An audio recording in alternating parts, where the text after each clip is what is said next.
The EU's economy commissioner says the bloc will experience an even deeper recession than first expected as a result of COVID-19.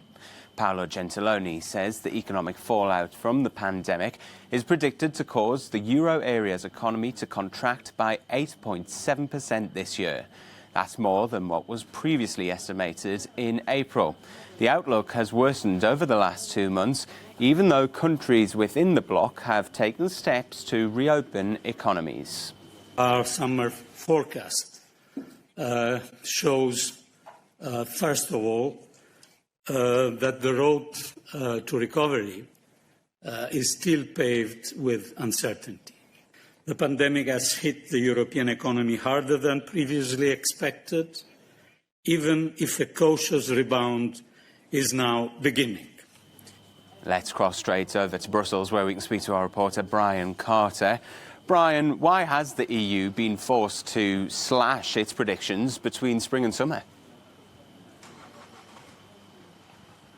Hello, Oliver. Well, essentially, the Commission hadn't anticipated that the lockdown measures would be so strong and would last for so long. And that's why their predictions are worse than before, but they're still not as bad as what the IMF predicts for the euro area and the EU economy as a whole. And if you can see behind me, Oliver, there's a sushi shop that's been closed for a while now. And they have a sign on the door saying that because of these lockdown measures, they weren't able to remain profitable, and that's why they had to close. So perhaps this is an indication of things to come in the future with this dire economic forecast, with two uncertainties that remain at the moment, because, like I said, this is a forecast if things remain as they are for the moment.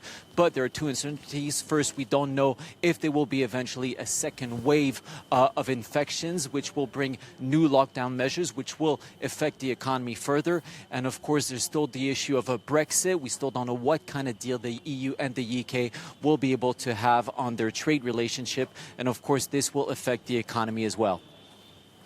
Brian, Italy and Spain are two of the hardest hit countries because of the pandemic, both in terms of what happened to people's health, but also in the impact to the economy.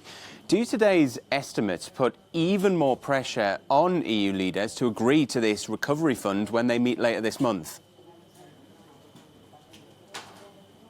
Absolutely, Oliver. You said it. Spain, Italy, but also France will see a contraction of their GDP in the double digits, above 10% of GDP. And Mr. Gentiloni today insisted that for the moment, fortunately, this economic downturn has not translated into massive unemployment because of the different work support programs that were put in place in the different member states. But he said that these programs would not last forever. And that's why the EU member states really need to agree on a recovery plan. The Commission has proposed a plan of 750 billion euros, which will be a mix of grants and loans with a shared debt.